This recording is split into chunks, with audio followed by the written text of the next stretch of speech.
मैंने कहा यार अगर वो दे फील कॉन्फिडेंट तो कल का लेक्चर था ये मैं इनसे दिलवाता हूँ।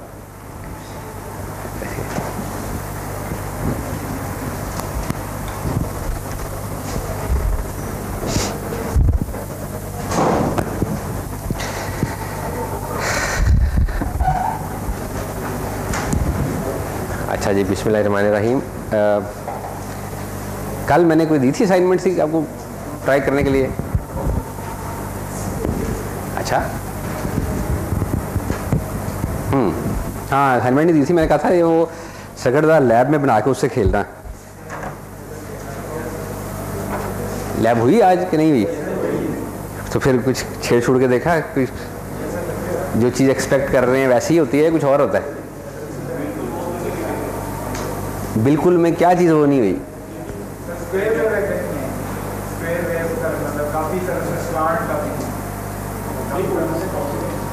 वो तो स्लीव रेट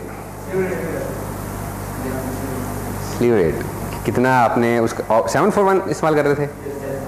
741 का तो स्लीव रेट कुछ भी नहीं है, महल 1 वोल्ट पर माइक्रो सेकेंड है शायद।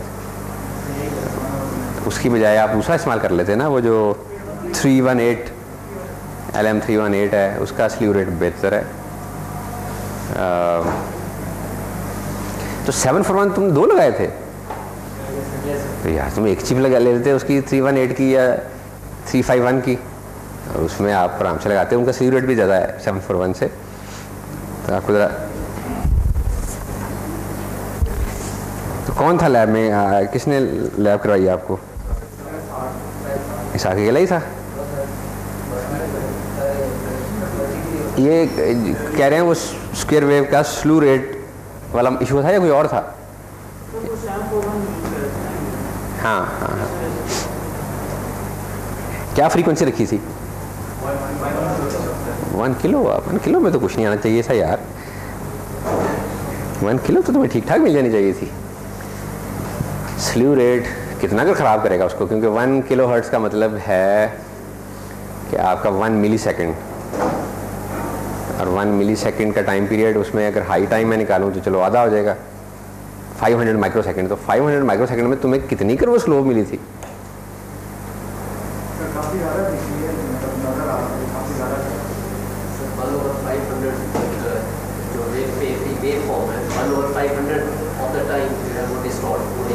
हाँ,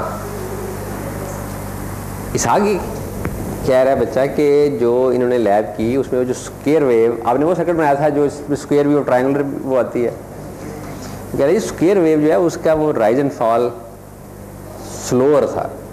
मैं कह रहा था कि शायद ये ऑप एम्प की वजह से हो स्लीव रेट, लेकिन ये कह रहा है बहुत स्लो था। तो बहुत स्लो तो नहीं होना चाहिए ऑप एम्प की वजह से। देखा था आपने इनका?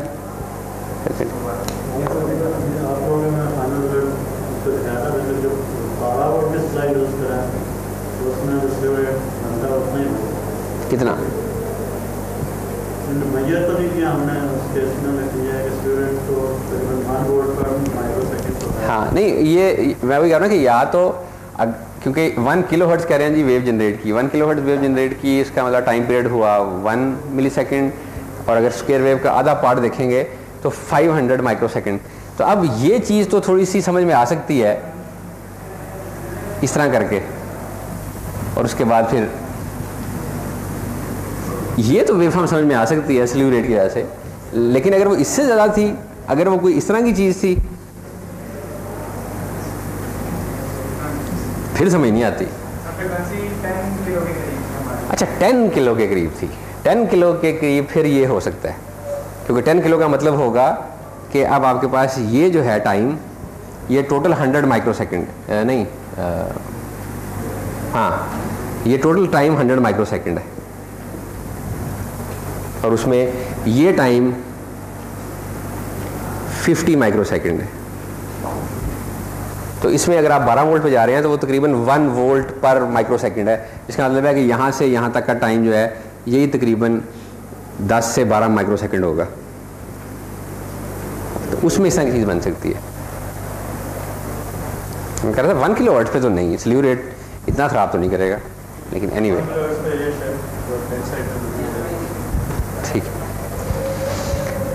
अच्छा जी, अब हम आज देखते हैं, जैसे मैंने कल आपसे कहा था कि filters, use of filters. Filter आप लोगों ने पढ़े हुए हैं, low pass, high pass, band pass. Let us से अगर हम लो पास फिल्टर की बात करें तो एक तो लो पास फिल्टर स्टैंडर्ड था, आप लोगों ने पढ़ा हुआ है, वो आर और सी। ये वी आउट, ये वी इन, स्टैंडर्ड था लो पास। और इसकी कट ऑफ फ्रीक्वेंसी वो इस आर सी पर डिपेंड करती है कि omega is equal to 1 over R C. तो इसका जो ग्राफ बनता है वो बेसिकली वो दे प्लॉट अगर बनाएं तो वो यूं करके बनेगा, ये हो जाएगी आपकी ये ओमेगा, और ये जो है ये -20 dBs पर डेकेड की स्लोप, ये आपका लो पास फिल्टर बन जाएगा। आइडियल लो पास फिल्टर क्या होगा? आइडियल लो पास फिल्टर वो होगा जिसका कट ऑफ बिल्कुल शार्प हो।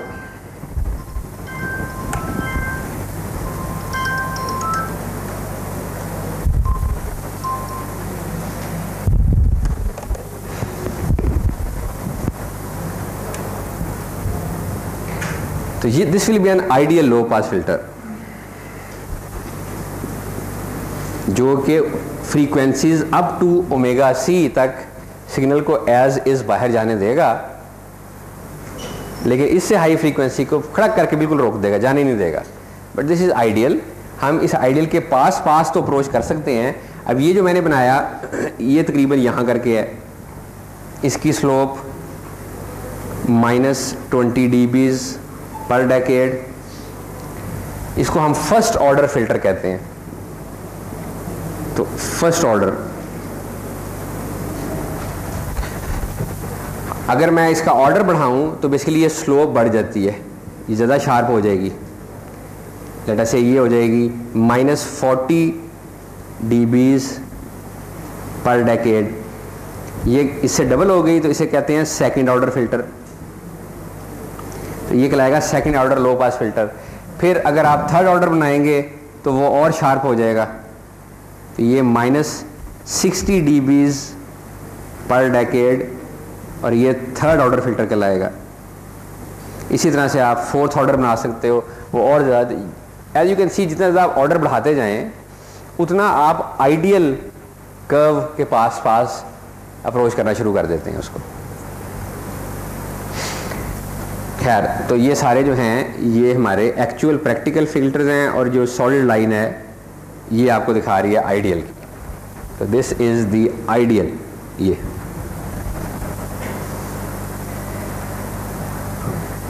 अच्छा, एक ये फर्स्ट ऑर्डर फिल्टर है, इसकी कोई वैल्यू है, लेट अस से 10K और 10 माइक्रोफैरड। अब अगर मैं ऐसे दो फिल्टर उठाऊं, ये भी 10 microfarad, exactly identical filter,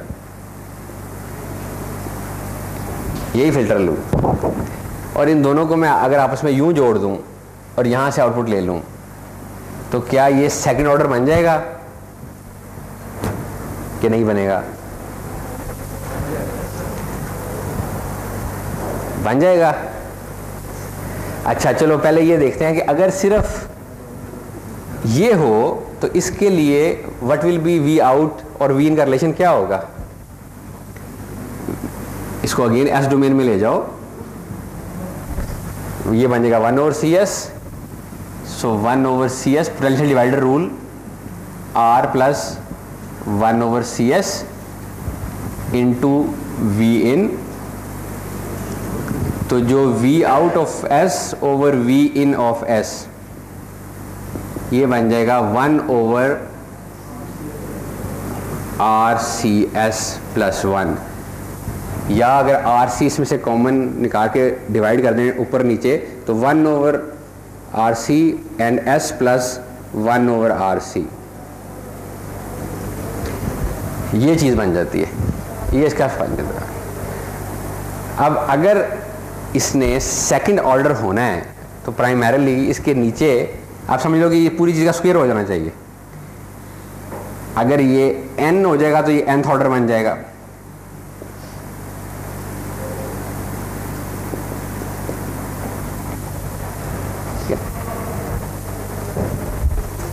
now अगर हम इसको यूं मिला दें, आप देख लेते हैं क्या ये चीज़ हमें मिलेगी कि नहीं मिलेगी। इसका एनालिसिस करें, कैसे करें।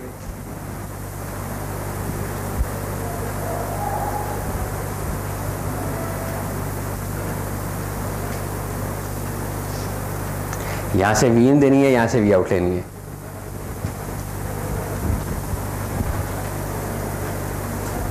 करके बताओ यार, लूप शूप लगाओगे नोड वगैरह ये वो हो जाना चाहिए। वरना दूसरा तरीका ये है कि वो सिंपल सीरीज पैरेलल, कि ये दोनों सीरीज में है, ये इसके पैरेलल में है और वो कॉम्बिनेशन इसके सीरीज में है। क्या करें? थेवेनिन थ्योरम यहां पे लगाना है। वो किस लिए भाई?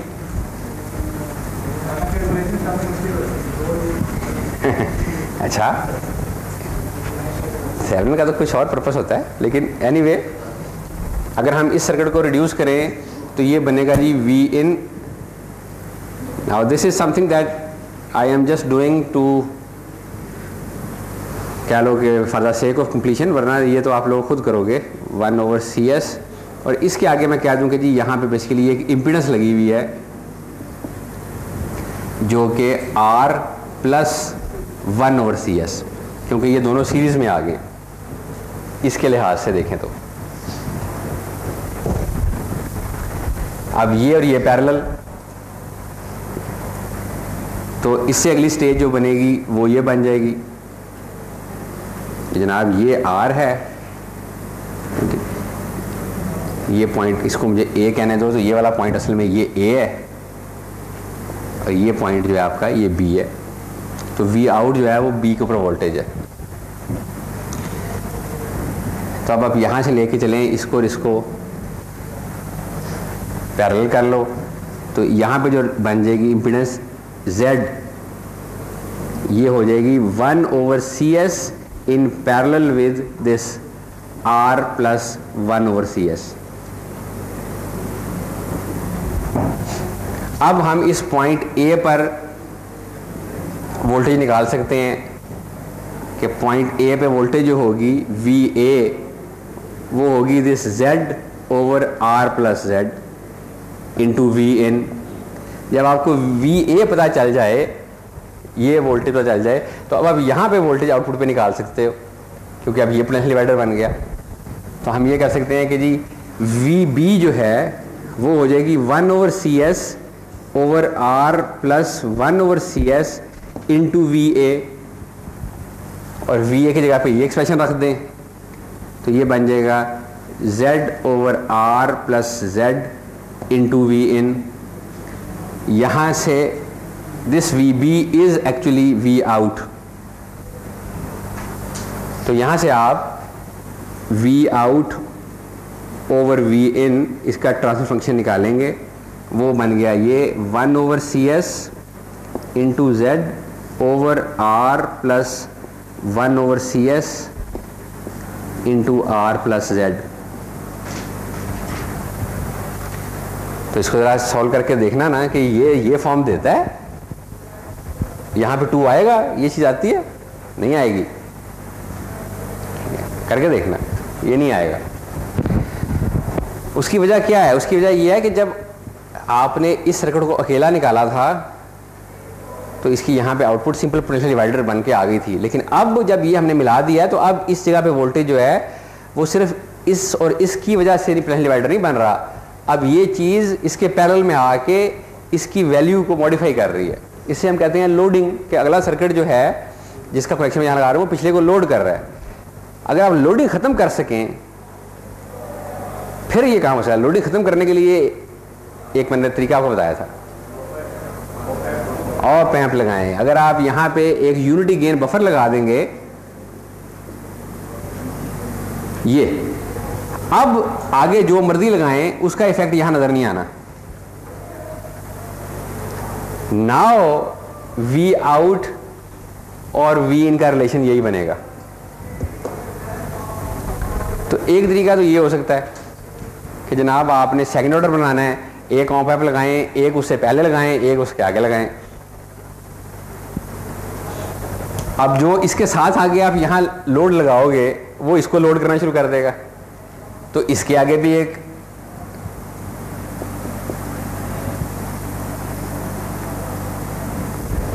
अब आगे जो मर्जी आप लोड लगाएं वो यहां से लेके यहां तक का जो ट्रांसफर फंक्शन है ये वाला, इसको डिस्टर्ब नहीं करेगा। सेकंड ऑर्डर, दो ऑप एम्प लगाए, दो आरसी फिल्टर लगाए, सेम आउटपुट में आपको सेकंड ऑर्डर सर्किट मिलेगा। 3 लगा दें, थर्ड ऑर्डर मिल जाएगा। 4 लगा दें सीरीज में, फोर्थ ऑर्डर मिल जाएगा। लेकिन ऑप एम्प बढ़ते जाते हैं, नंबर ऑफ ऑप एम्प्स। अब यहाँ पे 2 ऑप एम्प लगाएं तो ये चीज मिलती है, वरना नहीं। ठीक है। ऑन द अदर हैंड कुछ लोगों ने अक्रेजी करके अपनी ऑप एम्प से ऐसे ऐसे सर्किट बनाए हुए हैं कि जिसमें कि यही वाला काम हो जाता है सिर्फ एक ही ऑप एम्प के साथ। अब उसमें फॉर एग्जांपल एक सर्किट है जिसमें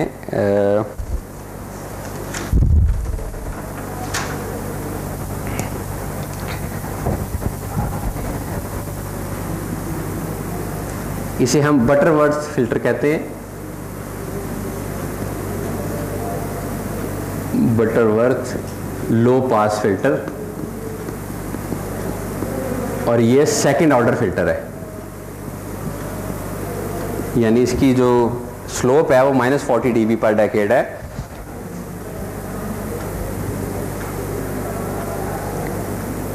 प्राइमरीली दिस, यहां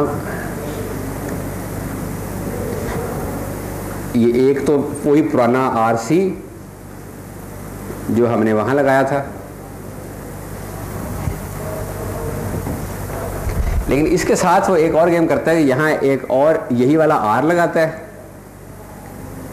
और यहां से एक उठा के एक कैपेसिटर लगा देता है और इसको यहां ले जाता है। This is your V in, this is your V out.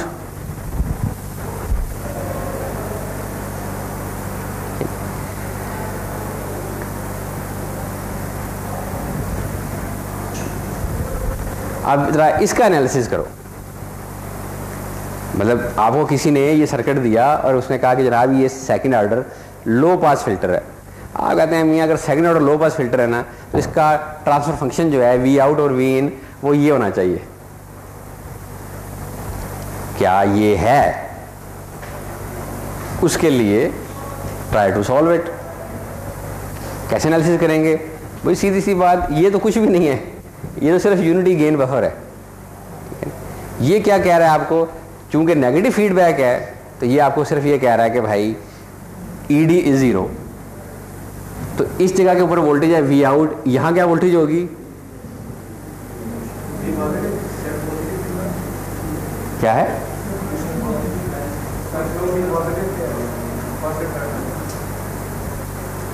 वही आउटपुट होगी। मैं वही चीज जरा कान घुमा के पकड़ रहा हूं कि यहां वी आउट है तो यहां भी वी आउट, और चूंकि नेगेटिव फीडबैक है तो ईडी 0, इसका मतलब यहां भी वी आउट। तो यहां वी आउट है, ये वी इन है। यहां पे आप कोई एक इक्वेशन लिख लो, वी ए नोड, इसकी इक्वेशन लिख लें अब आप इस सर्किट की। तो प्राइमरीली आप इस नोड पे इक्वेशन लिखें, लेट अस से करंट्स इससे बाहर की तरफ जा रही हैं सारी, तो एट नोड वी ए आप लिखेंगे कि जी V A minus V in divided by R, ये करंट है जो इधर जा रही है। फिर एक करंट है जो इधर जाएगी, वो हो जाएगी V A minus V out over R, plus एक करंट यहाँ जाएगी, ये करंट हो जाएगी V A minus V out divided by 1 over C S is equal to 0। तो अब इस इक्वेशन में बेसिकली आपके पास सिर्फ ये एक VA अगर हम इस इक्वेशन से गायब कर लें तो हमारी बात बचती है। अब VA कैसे गायब करें, उसके लिए एक और इक्वेशन लिख लो इस नोड पे, ये एक दूसरी नोड बन गई, ठीक है। इस नोड पे इक्वेशन लिखें, इसमें पता करंट इधर तो कोई नहीं जानी, जो करंट इधर से आएगी वही करंट इधर चली जाएगी। तो मैं लिख सकता हूं दूसरी equation VA minus V out over R, ये करंट इधर जा रही है, यही करंट आगे चली जाएगी, is equal to V out over 1 over CS। तो ये आपकी एक इक्वेशन, ये दूसरी इक्वेशन। इन दोनों इक्वेशन को सॉल्व करें, VA को गायब कर दें, यहां से वैल्यू निकाल के उठा के VA की इसमें डाल दें, तो फिर इस इक्वेशन में आपके पास सिर्फ V आउट और V इन रह जाएंगे। उसको सॉल्व करें, V आउट ओवर V इन निकालें एंड यू विल सी कि यही आपको ट्रांसफर फंक्शन मिल जाएगा। तो इसका कमाल सिर्फ ये है कि एक ऑप एम्प इस्तेमाल करके इसने सेकंड ऑर्डर बना लिया। अब अगर आपको फोर्थ ऑर्डर का बनाना हो तो ऐसे ही दो उठाओ, एक दूसरे के आगे लगा दो, वो आपका फोर्थ ऑर्डर फिल्टर बन जाएगा यूजिंग ओनली 2 ऑप एम्प्स। अगर आपने इस तरह से फोर्थ ऑर्डर का बनाना है तो आपको इस तरह के 4 ऑप एम्प लगाने पड़ेंगे, तो ये भी आपका फोर्थ ऑर्डर बन जाएगा। तो एक ही चीज को करने के कई तरीके, ये एक तरीका है, एक वो तरीका, ठीक है। तो idea was just to show you कि जब ऐसा सर्किट आ जाए जो देखने में कुछ समझ नहीं आ रही कि सर्किट चीज है क्या, तो नो प्रॉब्लम, उसका एनालिसिस कर लें और V आउट और V इन उसका ट्रांसफर फंक्शन निकाल के देख लें कि वो क्या चीज़ बन रही है। वो जब चीज़ बनेगी तो आपको समझ में आ जाएगी कि ये लो पास फिल्टर है। अगर वो चीज़ समझ में नहीं भी आती तो उसका बोधे प्लॉट कर लो, मैग्नीट्यूड प्लॉट और फेज प्लॉट, उसको देख पता चल जाएगा कि ये क्या है। इसमें बताया था कि ये यूं जाएगा फ्लैट और फिर नीचे गिर पड़ेगा, इट्स लो पास फिल्टर। इसी तरह से अगर हाई पास बनाना हो, बजाय लो पास के हाई पास फिल्टर बनाना है, वो कैपेसिटर इस जगह बदल जाती है, ये रेजिस्टर, ये कैपेसिटर, इसकी भी कट ऑफ फ्रीक्वेंसी यही रहती है, but this is a high pass, यानी इसका ग्राफ जो होगा वो इस तरह से होगा।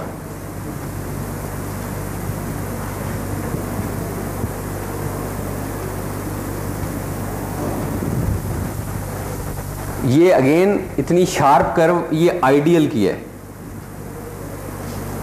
Ideal high pass.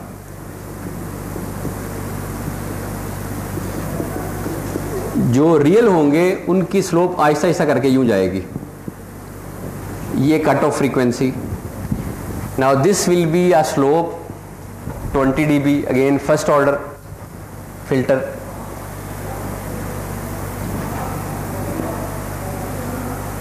दूसरा जो है वो यूं होगा, सेकंड ऑर्डर, इसकी ज़्यादा शार्प होगी। उससे अगला जो है वो यूं होगा, ये थर्ड ऑर्डर। इसी तरह फोर्थ ऑर्डर। तो जितना ऑर्डर बनाते जाएंगे उतना वो आइडियल को अप्रोच करता चला जाएगा। और यहाँ पे भी ये फर्स्ट ऑर्डर सेकंड ऑर्डर बनाना है तो ऐसे दो आगे पीछे लगा दें,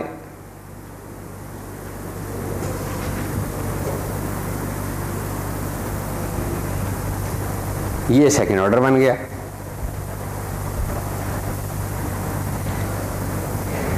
इसका जो ट्रांसफर फंक्शन होगा वो इस तरह से होगा,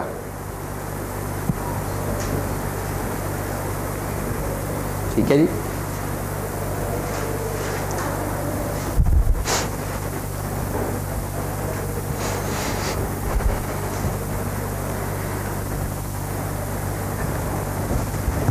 ये तो है इसका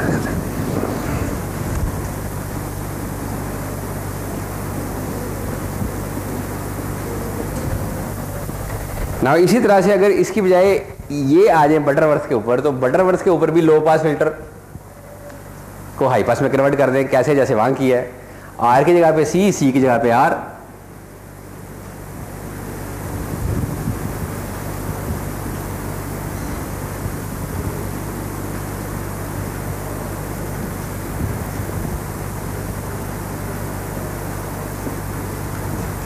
लो जी, ये बटरवर्थ हाई पास फिल्टर बन गया।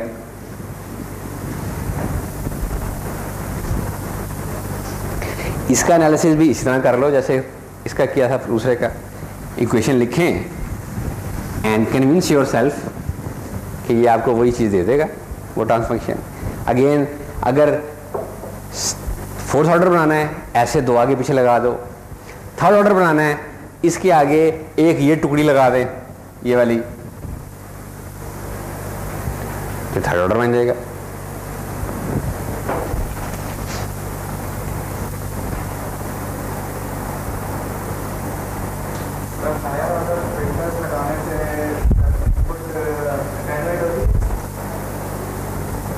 हायर ऑर्डर फिल्टर लगाने से input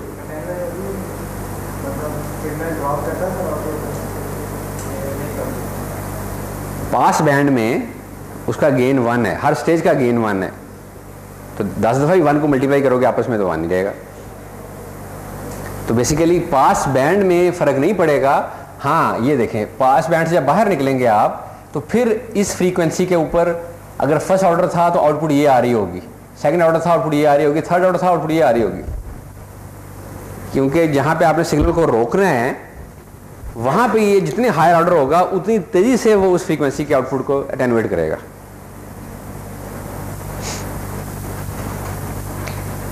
again anyway the idea is only के ऑप एम्प में नेगेटिव फीडबैक के ऊपर जो हमने एनालिसिस करने की टेक्निक सीखी थी, बेसिकली हम उसी को यहाँ पे इम्प्लीमेंट करके देख रहे हैं कि अब सर्किट कुछ भी हो सकता है, शक्ल से नज़र नहीं आता हमें, ना ये डिफरेंशिएटर लग रहा है बाहर, ना ये इंटीग्रेटर लग रहा है, ना ये सर्किट जो है वो कोई summing amplifier, inverting, non inverting, difference, कुछ और ही है। कैसे पता चले ये क्या करता है? इसका ट्रांसफर फंक्शन लिख लें, एनालिसिस कर लें, ईडी ज़ीरो करते हुए आउटपुट देख लें क्या आती है, आउटपुट और इनपुट का रिलेशनशिप, वो आपको बताएगा कि ये लो पास है, हाई पास है। अब band pass, now band pass filter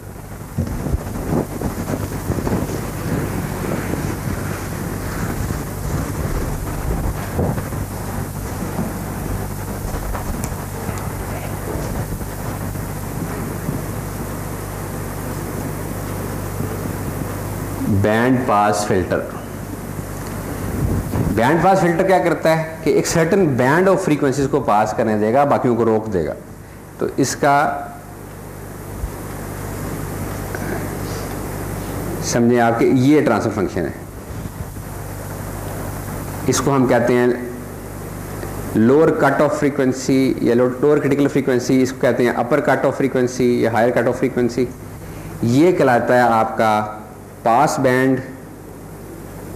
इस बैंड के अंदर यानी वो फ्रीक्वेंसी जो FL और FH के दरमियान होंगी उनको तो ये बाहर निकाल देगा, और इधर ये जो है इनको कहते हैं स्टॉप बैंड। इस बैंड की फ्रीक्वेंसीज को ये आगे नहीं जाने देगा।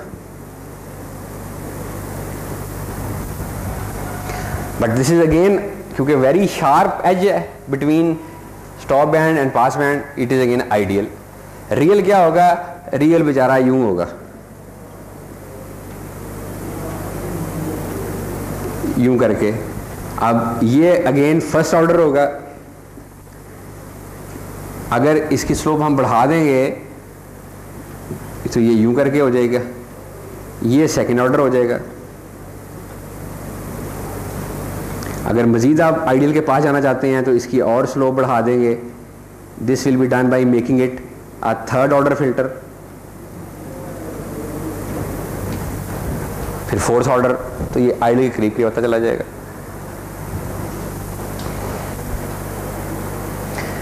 अब ये कैसे बनाया जाए?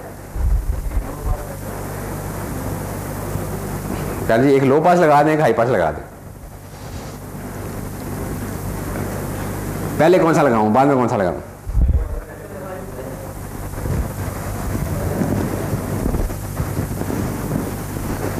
क्योंकि अगर आप इतना हिस्सा देखो ना यहाँ से, इससे पीछे पीछे देखो, तो ये कौन सा फिल्टर है? High pass. और अगर आप इससे आगे देखें तो ये कौन सा फिल्टर है? लो पास। इसका मतलब एक लो पास फिल्टर डिज़ाइन करें जिसकी कट ऑफ फ्रीक्वेंसी FH हो, और एक हाई पास फिल्टर डिज़ाइन करें जिसकी कट ऑफ फ्रीक्वेंसी FL हो। तो ये आपका हाई पास, इसकी आप कट ऑफ फ्रीक्वेंसी रख लें FL, वो हो जाएगी 1/2 पाई RC R1C1 कर देते हैं इसको। और यहां पे आप लो पास लगा दें R2C2, और इसकी वैल्यू R और C की ऐसे सिलेक्ट करें कि 1/2 पाई R2C2 ये FH के बराबर हो जाए। जो मर्जी लगा दो, फर्क पड़ता है? जरा करके देखो। एक सिग्नल जो यहां पे आ रहा हो FA फ्रीक्वेंसी का, जब वो इधर आएगा लो पास, इसकी कट ऑफ फ्रीक्वेंसी ये है, वो इसको आगे जाने देगा कि नहीं जाने देगा? ये लो पास है ना, इसकी कट ऑफ ये है, इससे पिछली हर फ्रीक्वेंसी को आगे जाने देगा। इसका मतलब FA आगे आ जाएगा। जब यहां आएगा तो ये है एक हाई पास, और इसकी कट ऑफ फ्रीक्वेंसी FL है, तो ये हाई पास जो है वो इससे हायर हाई फ्रीक्वेंसी को फिर जाने देगा, तो FA बाहर चली जाएगी। अगर आप इसका ऑर्डर रिवर्स भी कर दो, पहले आप हाई पास और बाद में आप लो पास लगा दें, फिर भी फर्क नहीं पड़ता। ये बेसिकली एक किस्म के दो गेट बन गए हैं जिनसे गुजर के फ्रीक्वेंसी ने आगे जाना है। एक कहता है कि यार अगर तू FL से ज़्यादा है तो चले जा, दूसरा कहता है कि अगर तू FH से कम है तो चले जा। तो इसलिए ऑर्डर जो मर्जी कर लें, इनमें सिग्नल वही निकलेगा जो इस रेंज में से आता है।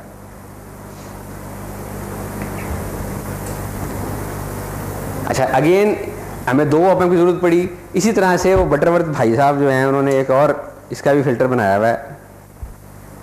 वो किधर गया?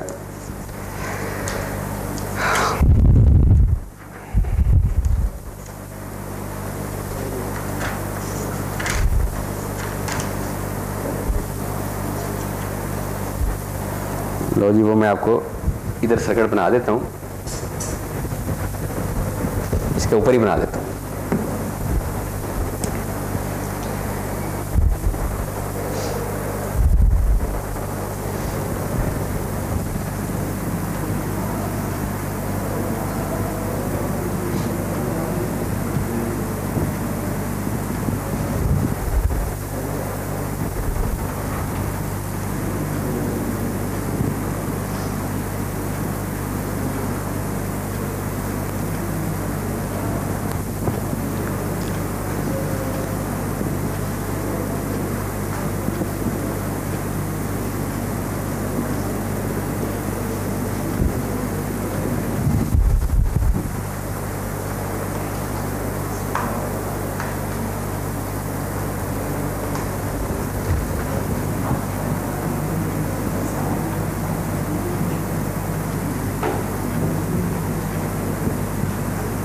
वी आउट और वी इन, तो जी ये इसका फिर ऐसी सर्किट एनालिसिस कर लें।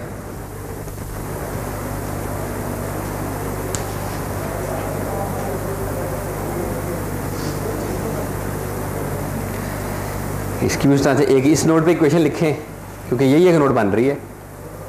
यहाँ क्या वोल्टेज होगी? यही वी आउट, नहीं सॉरी, एक मिनट तो नहीं कर गया।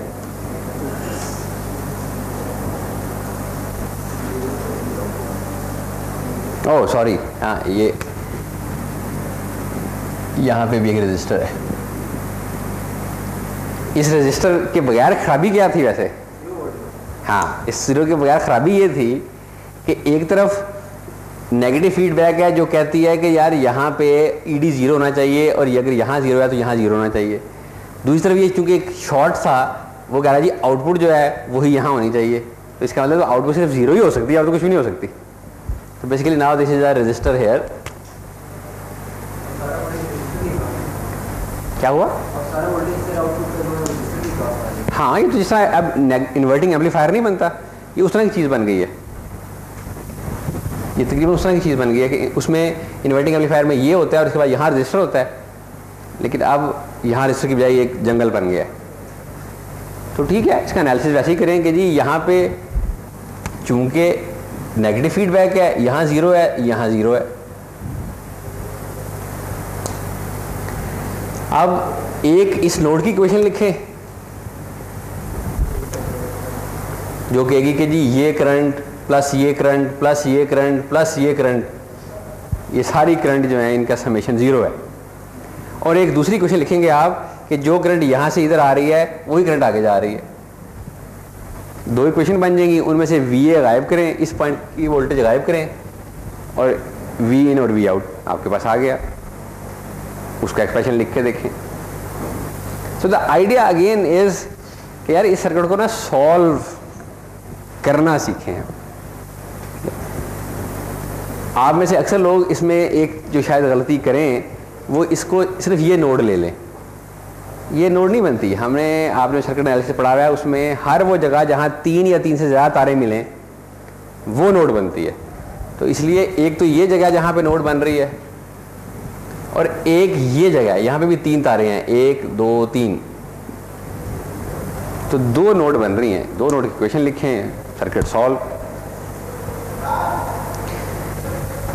अब ये एक ही ऑप एम्प है लेकिन इसने अगेन वही बैंड पास मिला रही है।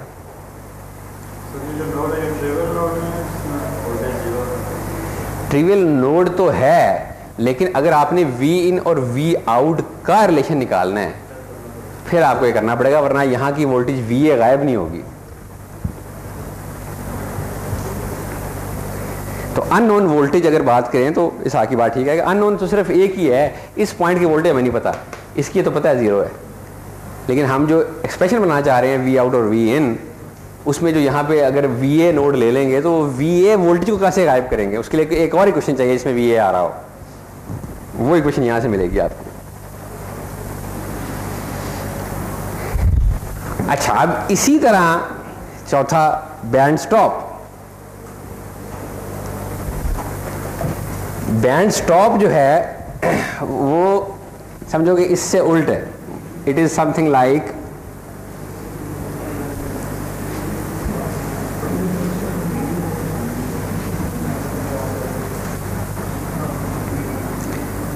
तो this is band stop filter या इसको नॉच फिल्टर भी कहते हैं।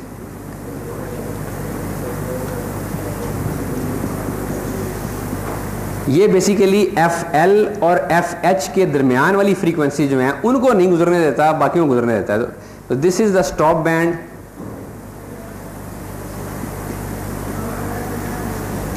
ये पास बैंड, ये भी पास बैंड।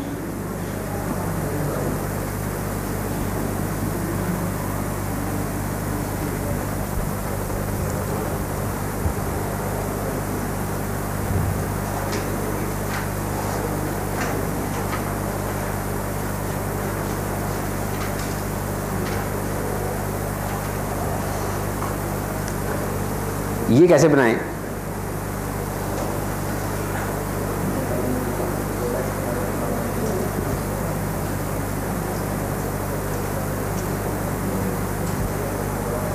एक तरीका तो आसान,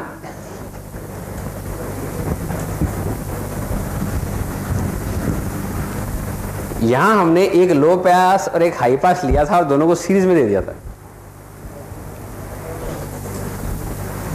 यहां पे आप ये करें कि दोनों को लगाएं पैरेलल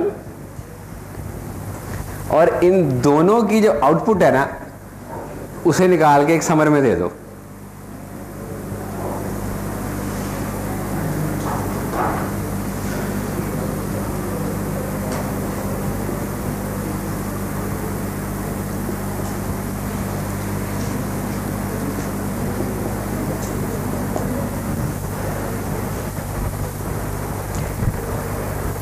ये क्या कर रहा है असल में, ये कैसे काम करेगा? आप ये समझें कि वहाँ तो मैंने बताया था ना कि एक रास्ते में, ये रास्ता है, इसमें 2 चक्र खड़े हुए हैं। एक कहता है जी FL से ज़्यादा हो, चले जाओ, दूसरा कहता है FS से कम हो चले जाओ वरना रोक देते हैं, और दोनों में से किसी एक ने भी रोक दिया तो आगे नहीं जाएगा। यहाँ अब यह है कि दो पैरेलल गेट है, अगर फ्रीक्वेंसी आएगी जिसकी फ्रीक्वेंसी FL से लो है, इससे लो है, what about this low pass filter, ये एक सॉरी ये लो पास बन रहा है ना, ये लो पास फिल्टर उसको जाने देगा आगे कि नहीं? अच्छा, वो तो जो लो पास से गुजर के वो तो बाहर आ जाएगा। इनका हमने सिंपल समर बनाया हुआ है, तो इसका गेन 1 है, वो इस लो पास से गुजरेगा, आएगा क्या? इधर से कुछ आएगा? ये हाई पास है, ये इससे पिछली किसी भी फ्रीक्वेंसी को आगे नहीं जाने देगा। इसका मतलब है जब सिग्नल यहां आएगा इस जगह के ऊपर, तो इधर वाला जो लो पास का गेट है वो कहेगा भाई तू चला जा, हाई पास वाला आउटपुट पे 0 देगा। तो इसलिए जो आउटपुट पे दोनों का सम हो रहा है वो 0 प्लस सिग्नल ही मिलेगा हमें। अगर इस जगह के ऊपर कोई फ्रीक्वेंसी आएगी, ये वाला लो पास उसको नहीं जाने देगा आगे, आउटपुट 0। हाई पास जो है ये भी नहीं जाने देगा, आउटपुट 0, 0 प्लस 0 0, तो दोनों ही रोक देंगे उसको। अब अगर सिग्नल होगा जिसकी फ्रीक्वेंसी यहां होगी, तो ऑफ कोर्स लो पास तो उसको नहीं जाने देगा, वो तो रोक देगा, लेकिन ये हाई पास जो है वो दूसरी तरफ से उसे जाने देगा, एंड में फिर 0 प्लस सिग्नल मिल जाएगा। तो एक तरीका तो ये है, जो मैंने आपको कहा था ना कि लो पास और हाई पास यही बेसिक गेम है। इसी के बाद इसी से मिला के सीरीज में लगा दें तो बैंड पास बन गया, पैरेलल में लगा के आगे इनके आउटपुट को सम कर दें तो बैंड स्टॉप बन गया। एक तरीका ये है, एक और तरीका भी है।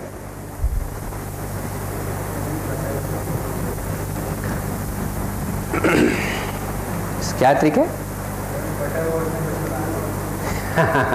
हाँ, बटरवर्थ ने कोशिश की बनाने की, उसने इसी को इस्तेमाल कर दिया, बैंड पास को।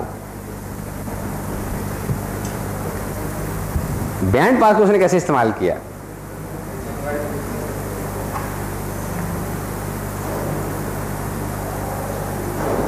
बैंड पास को इन्वर्ट कर दे,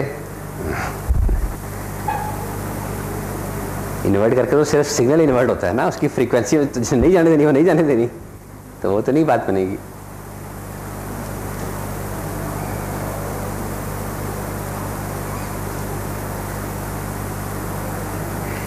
ये आपको अगर आप इसको इस एंगल से देखो तो आपको शायद आइडिया समझ में आ जाए।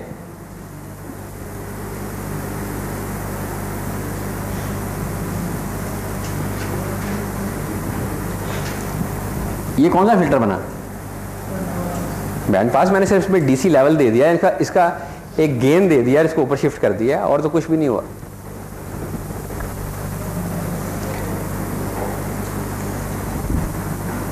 अब ये मेरा सिग्नल है, ठीक है, दिस इज माय सिग्नल, जिसको मैं नॉच फिल्टर में से गुजारना चाह रहा हूं, ताकि इस हिस्से में जो सिग्नल आए वो आगे ना गुजरें, बाकी आगे गुजर जाएं। इन अदर वर्ड, मैं एक जो बनाना चाह रहा हूँ, इस तरह का सिग्नल बनाना चाह रहा हूँ कि ये सिग्नल जब इस रीजन में आ रहा हो इस फ्रीक्वेंसी से कम, तो ये सिग्नल बाहर मिल जाए। जब यहाँ पहुँचे तो मैं चाहता हूँ कि यार अब बाहर कुछ नहीं जाएगा, इसके बाद फिर सिग्नल बाहर चला जाए।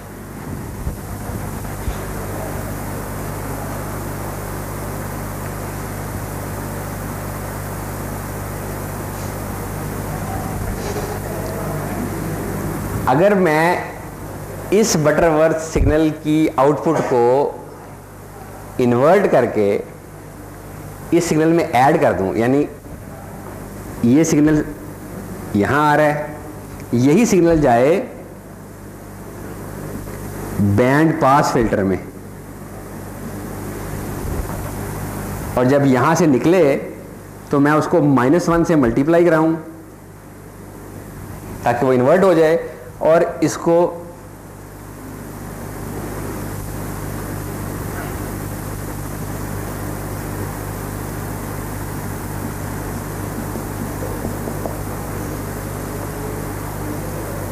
समर, लेकिन इसकी वजह से बेसिकली ये चूंकि मैंने -1 से मल्टीप्लाई कर दिया तो ये सबट्रैक्टर बन गया। तो अब this signal minus this signal, जब सिग्नल यहाँ पे आ रहा होगा तो ये सिग्नल यहाँ से बाहर आएगा और ये फिल्टर उसको बाहर नहीं आने देगा कुछ भी। तो 0 प्लस सिग्नल आउटपुट पे सिग्नल मिल जाएगा मुझे। जब इस रीजन में मेरा सिग्नल आएगा तो यहां से तो यही सिग्नल बाहर आएगा, ये वाला। ये चूंकि बैंड पास है ये भी इस सिग्नल को आने देगा, लेकिन मैं आगे आगे इसको इन्वर्ट कर दूंगा और इसमें से माइनस कर दूंगा। तो यहां पे भी वही सिग्नल होगा, यहां पे भी वही सिग्नल माइनस हो के आउटपुट पे 0, इसलिए आउटपुट का सिग्नल आएगा ही नहीं। फिर जब सिग्नल इस रीजन में होगा, इस फ्रीक्वेंसीज में होगा, तो यहां से सिग्नल बाहर आएगा, इधर से कुछ भी बाहर नहीं आएगा, वही सिग्नल मुझे बाहर मिल जाएगा।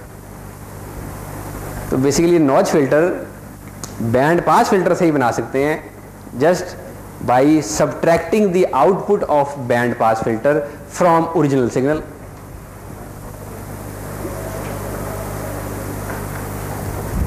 तो है कि नहीं इंटरेस्टिंग बात कि लो पास और हाई पास ही बनाया है, उसके बाद जो भी पास बनाना है, स्टॉप बनाना है, बैंड पास उसी से बनाए जा रहे हैं। इसको यूं कर दें लो पास को, हाई पास को इसको यूं कर दें, इस सिग्नल को ऐड कर दें, इसको यूं कर दें।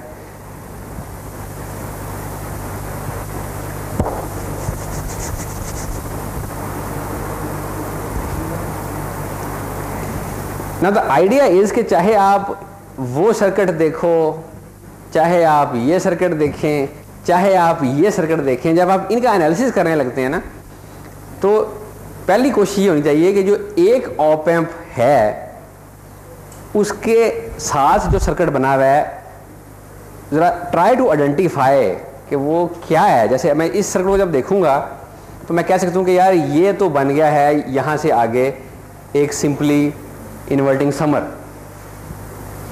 इसलिए अगर मुझे यहाँ पे और यहाँ पे वैल्यू पता चल जाए इनपुट सिग्नल की, तो उन दोनों को सिग्नल को मैं ऐड कर दूंगा, मुझे आउटपुट मिल जाएगी। अब यहाँ पे क्या आउटपुट मिलेगी वो आप इस सर्किट को एनालाइज करके निकाल लें, इसका ट्रांसफर फंक्शन लिख लें। यहाँ पे क्या मिलेगा वो आप इस ऑप एम्प के आउटपुट सॉल्व करके निकाल लें।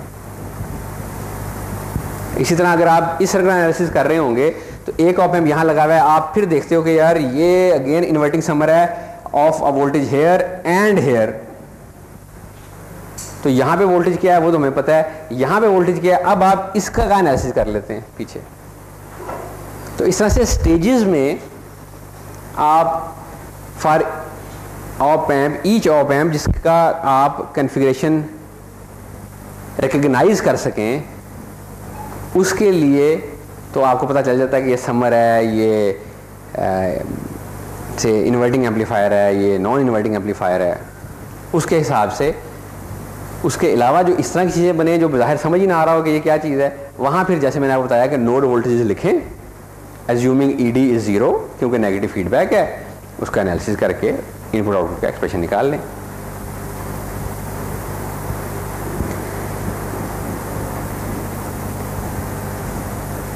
तो अब चूंकि होपफुली आपकी ऑप एम्प की अंडरस्टैंडिंग ज़रा बेहतर होनी शुरू हो गई है, इसलिए अब मैं बस चीज़ें ड्रॉ करके बेसिक आइडिया दे के आगे भागता जा रहा हूँ। यार अब ये इक्वेशन तो लिखना आप लिख ही लोगे, नोड इक्वेशन सॉल्व कर ही लोगे।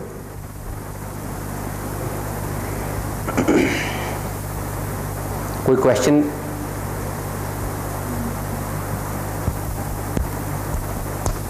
नहीं है तो आई विल सजेस्ट कि कल की लैब में ट्राई मेकिंग दीज फिल्टर्स, और फिल्टर बना के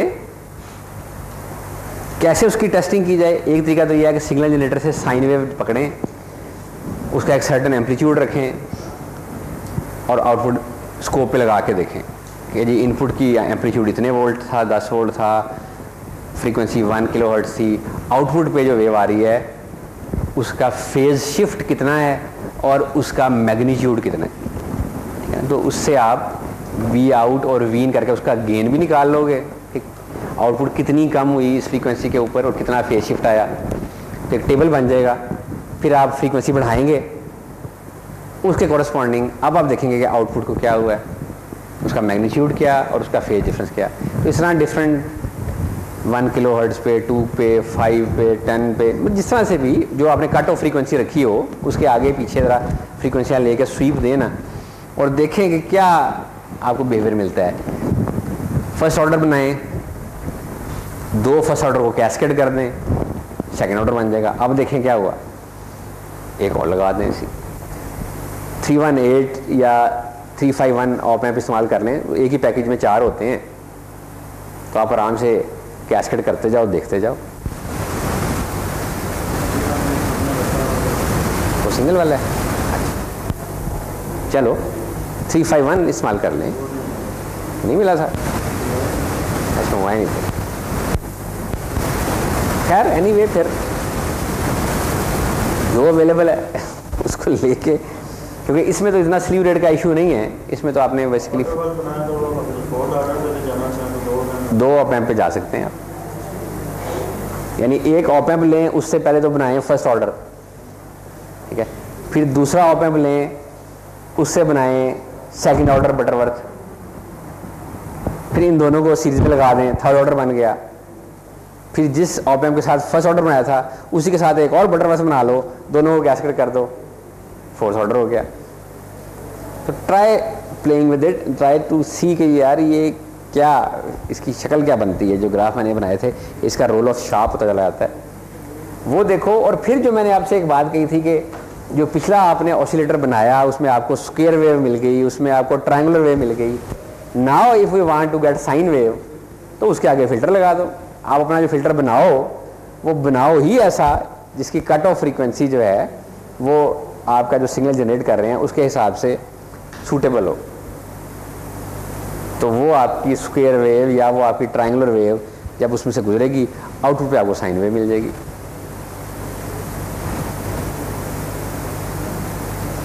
ठीक है। अच्छा, एक काम और भी कर सकते हैं, गेन भी दे सकते हैं। ये जो फिल्टर हैं, जैसे मैंने ये जो फिल्टर बनाया ये वाला,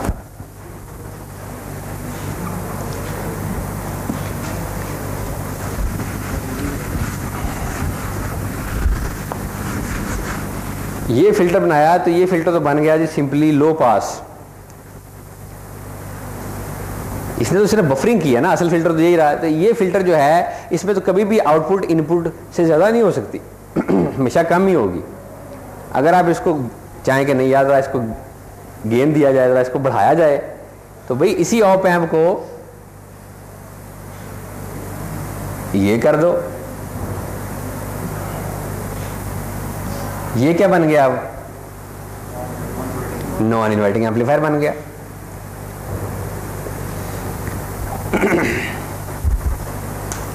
अब आप यहां से गेन सेट करके आउटपुट का मैग्नीट्यूड इनपुट से भी ज्यादा कर दोगे जहां करना चाहो।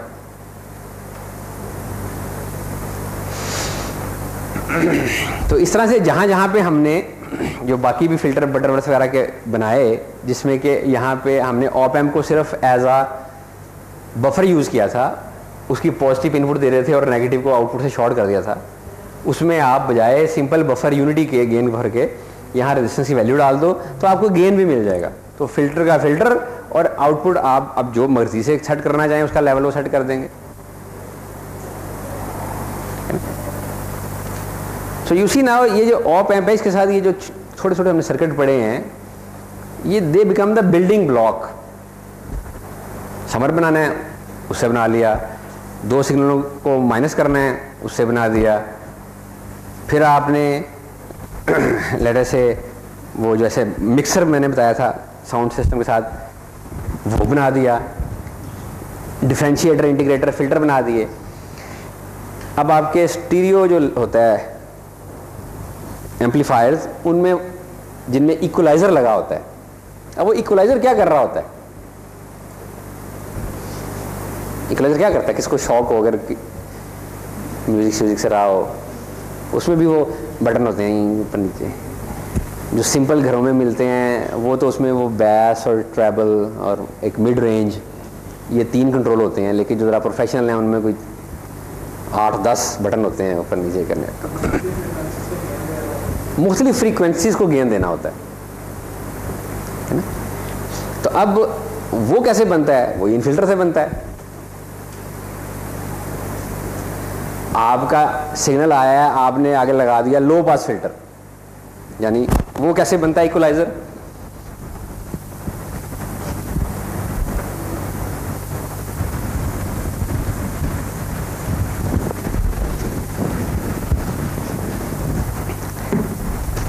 ये आपका सिग्नल आ रहा है,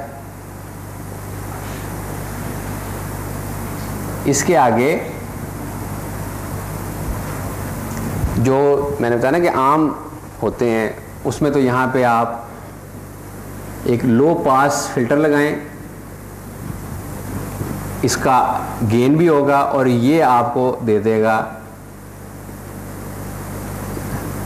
बस। यहाँ पे आप एक बैंड पास फिल्टर लगाएं, ये आपका वो मिड रेंज फ्रीक्वेंसी वाला कंट्रोल आ जाएगा।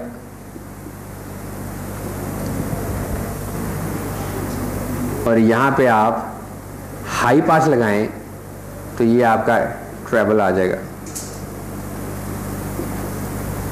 तो ये आपका वो छोटा सा जो स्पीकर होता है ट्विटर, उसको दे देते हैं। ये वो जो बड़ा होता है उसको क्या कहते हैं, वूफर, उसको दे देते हैं। और ये जो बीच वाले होते हैं उनको दे देते हैं। चलो यार, और जो प्रोफेशनल होते हैं जिनमें कि वो डिफरेंट फ्रीक्वेंसी रेंजेस होती हैं, हर वो पूरी की पूरी आपकी वॉइस को ना डिफरेंट फ्रीक्वेंसी रेंजेस में बांट देते हैं। और उसमें फिर ये सारे के सारे ही बैंड पास फिल्टर होते हैं।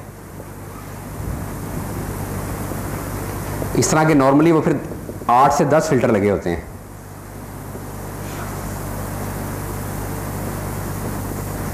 फॉर एग्जांपल ये वो होता है जिसकी सेंटर फ्रीक्वेंसी 32 हर्ट्ज है, इसकी 64 हर्ट्ज होगी। ये नॉर्मली डबल में चल रहे होते हैं फ्रीक्वेंसीज में। ये 128 हर्ट्ज होगी। इससे अगला जो होगा वो 256 हर्ट्ज के ऊपर सेंटर करता है। उससे अगला जो है वो 500 हर्ट्ज, उससे अगला 1 किलो हर्ट्ज, उससे अगला 2 किलो हर्ट्ज, उससे अगला 4 किलो हर्ट्ज। इस तरह से आप मुख्तलिफ स्टेजेस के फिल्टर लगा लेते हैं, बैंड पास फिल्टर। इनका गेन आपके पास आ जाता है। अब आपकी मर्जी है, आप जिस फ्रीक्वेंसी कंपोनेंट को ज़्यादा गेन देना चाहें उसे ज़्यादा दे दें, जिससे कम देना कम दे दें। तो आप ढोल की आवाज़ ज़्यादा बढ़ाना चाहें, लोअर फ्रीक्वेंसीज को गेन दे दें। और जितनी भी आपकी वो जो ये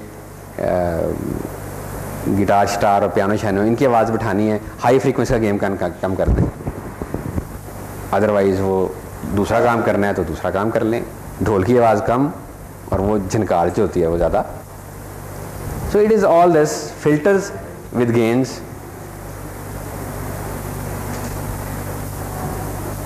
So you can find multiple interesting application around you using these simple op-amp circuits. अच्छा, अब आज इतना ही काफ़ी।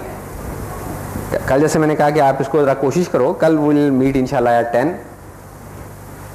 और ट्राई टू, खैर कल आगे पढ़ेंगे, लेकिन कल की लैब जो है उसमें ये फ़िल्टर को ज़रा ट्राई करो। Tomorrow I will try to show you कि अब यही चीज़ जो हम एक जेनेरिक टर्म में अगर बात करें, कुछ और एप्लीकेशन में आपको दिखाऊंगा जिसमें ख़ास तौर पे अगर डायोड लगा दिया जाए, कुछ तो मैंने आपको दिखाए हैं डायोड लगे क्या करते हैं। इस तरह कुछ और में एप्लीकेशन आप लोगों ने क्लिपर्स पढ़े हुए हैं, क्लैम्पर्स पढ़े हुए हैं, हाफ वेव रेक्टिफायर पढ़े हुए हैं। अब इन्हीं को अगर हम ऑप-एम्प के साथ डायोड लगा दें तो फिर जो डायोड का 0.7 वोल्ट का ड्रॉप होता है ना, टिपिकली वो ड्रॉप गायब हो जाता है and it starts behaving as ideal diode. तो उसकी वजह से आपका precision rectifier, precision peak detector, absolute value circuit, इस तरह की चीज़ें सारी इससे बन जाती हैं। लेकिन साथ ही another thing that I want to show you that is primarily कि जिस तरह से अभी हमें ट्रांसफ़र फंक्शन देखे तो आपको मुख्तलिफ तरह के ना मिलेंगे। कंट्रोल में भी आप, मैंने बताया था कंपनसेटर पढ़ेंगे, वो कंपनसेटर भी ऑप एम्प से ही बनते हैं। अब वो बनते कैसे हैं, क्योंकि जब आप कंट्रोल में बनाओगे ना उसका ट्रांसफ़र फंक्शन, तो देखोगे कि वो एक ट्रांसफ़र फंक्शन आ जाएगा कि यार ये ट्रांसफ़र फंक्शन इंप्लीमेंट करना है, कैसे करें। अब उसके लिए क्या सर्किट बनाया जाए ऑप एम्प से कि वो ट्रांसफ़र फंक्शन इंप्लीमेंट हो। That is what I will show you tomorrow इंशाल्लाह। तो कल ये करके ऑप एम्प, परसों will have the last class. परसों I will show you another important IC जो कि 555 टाइमर आईसी, उसका ब्लॉक डायग्राम बना के देखेंगे कि उसके अंदर क्या सर्किट है। उसके अंदर भी इंटरेस्टिंगली एक ऑप एम्प लगा हुआ है, कंपैरेटर,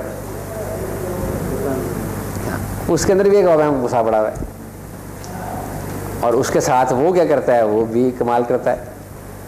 10-12 रुपए की चीज़ है और काफ़ी कुछ कमाल कर देती है। तो वो भी आई विल शो यू इंशाल्लाह। फिर थर्सडे को हमारी लास्ट क्लास होगी। Alright, that's it.